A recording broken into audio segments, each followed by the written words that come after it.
You got a little Snow White in you. Which makes me feel like the witch bringing you a poison apple. Here. Exhibit A. Oakland resident Justin Pinsky posted on a message board. Romania has a storied history of executing their leaders. Couldn't they do us a solid and take out Bush? How is this all possible? Keyword selectors. Attack, take out, Bush. Think of it as a Google search, except instead of searching only what people make public, we're also looking at everything they don't. So emails, chats, SMS, whatever. Yeah, but which people? The whole kingdom, Snow White. And that's a clip from Snowden. It's the movie which stars Joseph Gordon-Levitt. Delighted to say Joseph is with us. Joseph, hello, good afternoon. How are you? Hello, thanks for having me. I'm well. Thanks for coming on the show. Glad to be here. So this is the story of Ed Snowden. Tell us how you got involved.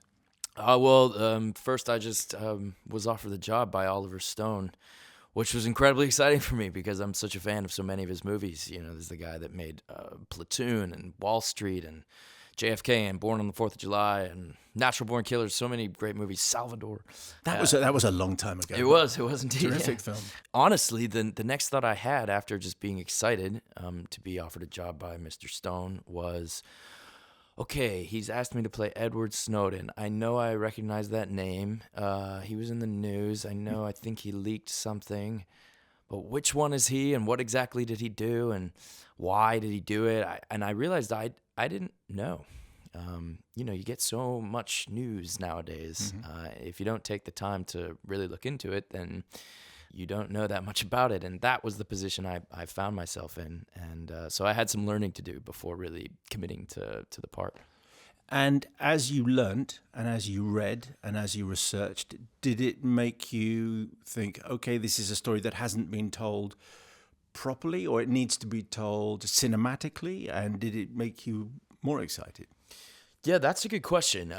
There's lots of great journalism about Snowden. There's some excellent documentaries, namely Citizen4, which won the Oscar for Best Documentary, which is a wonderful movie that I watched over and over and over again. But this movie's a drama, which is, of course, different than a work of journalism or a documentary. It's perhaps less about delivering a lot of information and more about a human and emotional story. It's more about this guy. And whereas Citizen4, for example, really focuses on the moment in Hong Kong when Edward Snowden delivered the classified information to journalists, Oliver Stone's film takes place over the course of a decade. So you really get to see this guy and why he did what he did. And some stories are just the classic shape of a drama, even though it's real life. And this is one of them. Edward Snowden, one of the things I didn't know about him before doing the project, he enlisted in the U.S. Army in 2004. So that's right when the war in Iraq was at its most dangerous and he wanted to go fight. This is a guy whose father was in the Coast Guard, whose grandfather was in the FBI, is someone who's, deeply patriotic. And so to watch the transformation between somebody who's willing to just go into, this war in 2004, and then by 2013 is blowing the whistle on the NSA, that's the shape of a great drama, is a character who changes. And if you didn't know that much about Ed Snowden, maybe we shouldn't assume that anyone listening knows that much about Ed Snowden. Yes. So just, give us an outline as to the kind of guy that he was. You've told us that he was a patriot. Mm-hmm. The film makes it very clear that that's what he thought, and he wants to join the army. Mm-hmm. But what kind of a man was he, and what was it specifically that he did which got him into all this trouble? Sure.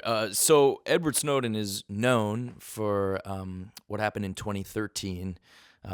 He worked for the NSA, which is sort of like GCHQ in the States, the National Security Agency. And he took classified documents and he delivered those documents to a small handful of select journalists. And those documents revealed that the U.S. government, by the way, in partnership with the UK and Australia and Canada and New Zealand, was engaged in a mass surveillance program that is arguably unethical and is really quite illegal, goes against the Constitution of the United States. So he became a very controversial figure, of course. He made a lot of very powerful people look bad because he showed that they were lying. That, to me, actually was one of the most striking things, was that the American government was not only doing this against the Constitution, they were lying about it. And in fact, there's a testimony, and this is actually in the movie. The director of national intelligence is a guy named James Clapper, and he was called to testify before Congress, and he was asked by a senator under oath, is the NSA collecting millions of records on American citizens? And he said no, which was just an outright lie. No one could prove he was lying until Edward Snowden provided that proof. And he ends up in Moscow, which is not a spoiler. I think it's pretty much well known. And you went with Oliver Stone to Moscow. What was that whole experience like and meeting Ed Snowden? Yeah, well, the one thing I'll add just before talking about meeting him is one of the things that a lot of people criticize Edward Snowden for is being in Moscow, because it sounds odd to be in Russia, and he's been accused of being a Russian spy or working for the Russians.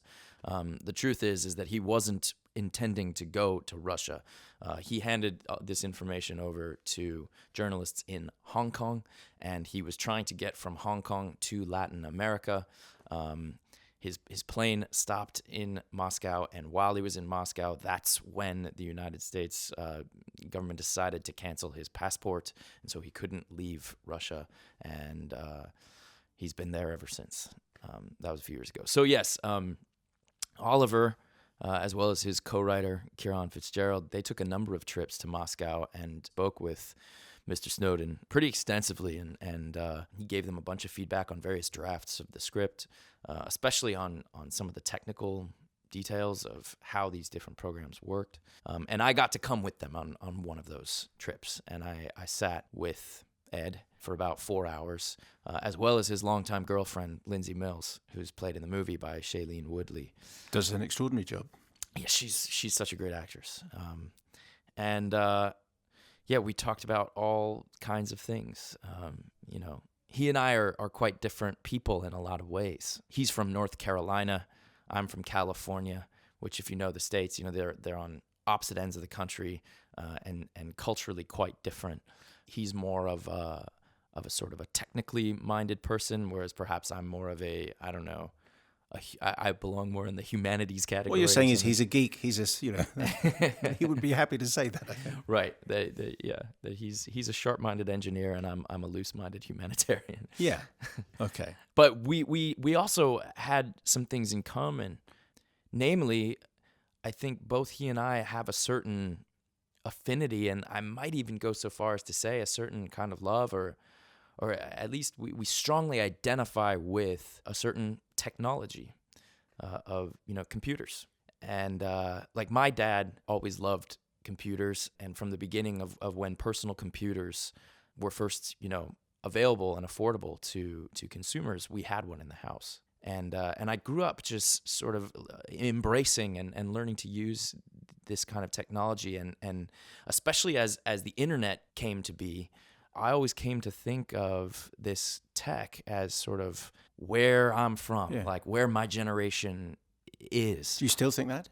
Yes, I do still think that. However, I'll say that that's a great question. I'll say that before diving into this Edward Snowden story, I never really took a moment to consider any of the potential downsides of this tech. I was fairly utopian in my thinking about it, and never really considered any dystopian possibilities. We should say, of course, that this story isn't over. He is still in Moscow. Mm-hmm. There are many people who do not consider him a hero. There are many people who would say that all the information that he gave out was dangerous information. Mm-hmm. And you would have to say, I think people will come out of this thinking, well, bearing in mind what's happening in the US, he's not going back to America anytime soon. No, I think you're probably right. Did your conversation with him touch on that? Yeah. I mean, he's in Moscow forever, isn't he? I wouldn't use the word forever. I think it might be a while. And I wouldn't really know what exactly is going to happen to him. I do think that in the future, when we look back on this time as history, I think it will be very dominantly thought and felt that we're grateful for what Edward Snowden did. Are we safer because of him? Yes, I think definitely we are. and that's because fortifying the security and the privacy of our digital world doesn't only protect us from the invasion of privacy by governments. It also protects us from all sorts of baddies who might use this technology for, ill-intentioned actions. As far as safety goes, I'll tell you, one of the things that I learned while I was diving into this part that really shocked me was they did a study on these mass surveillance programs following the Snowden disclosures. And when I say they, I don't mean like a left-leaning third party. I mean the government. The U.S. government did a study. And what they found was that these mass surveillance programs haven't actually helped stop any terrorism. They can't point to any examples where they used these mass surveillance programs to stop a terrorist action. That's really striking to me. Now, there's an important distinction to make between targeted surveillance and mass surveillance. Targeted surveillance is when they do it legally, when they have probable cause to suspect somebody and they get a warrant and then they conduct surveillance on that person. That's totally legal, and that's often successful, and the law enforcement professionals are able to stop terrorism that way. But using these mass surveillance programs where they're just collecting everything on everybody, it hasn't actually proven successful at stopping terrorism. So when they claim, hey, these mass surveillance programs are keeping us safer, that's sort of an empty promise. Tom Hanks was on the show last week. He told us that everything was going to be okay in the end. This is a vague promise. Would you be equally positive, or are you less optimistic than Tom Hanks? So it depends on what you mean by the end. Well, he said, to quote him, he said, in his opinion, America has taken, in its history, takes 2 steps forward and 1 step back. And I think I'm right in sort of surmising he was saying this is 1 step back at the moment. Like I said, you asked me a second ago, do I still feel optimistic about technology and the internet? And personally, I very much do. And actually, I know that Snowden does too. And we've talked about this. In fact, I made a little short film that Edward Snowden is the star of, and it's not like a drama or anything. He's just sort of talking to camera about his thoughts about the future and technology and democracy. And what was sort of surprising was his optimism.